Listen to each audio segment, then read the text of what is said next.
Dijelaskan oleh Rahmat Noviansyah selaku Kepala Ruang Rawat Isolasi Pasien COVID-19 RSUD Pali, jumlah pasien COVID-19 yang menjalani perawatan hingga 16 Juni sebanyak 5 orang, terdiri dari 4 pria dan 1 wanita. Atas hal tersebut, menurut Rahmat, RSUD Pali melakukan penambahan ruang pasien COVID-19 menjadi 24 ruang isolasi. Untuk jumlah kasus yang pasien yang terkonfirmasi positif berapa saat ini dirawat?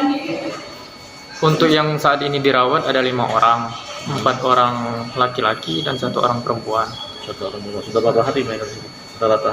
Rata-rata udah 6 hari ke atas.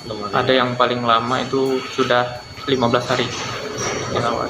Untuk jumlah yang sudah dirawat selama pandemi ataupun awal tahun 2021 berapa? Dari awal tahun itu total jumlahnya ada 84 orang. Ya.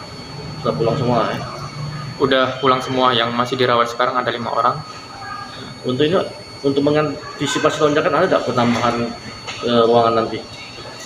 Untuk penambahan ruangan sekarang sudah 20 ruangan dan akan ditambah lagi menjadi 24 ruangan ya. Hingga saat ini jumlah pasien COVID-19 yang menjalani perawatan di RSUD Pali sebanyak 84 orang. Aji Deli, Apal TV.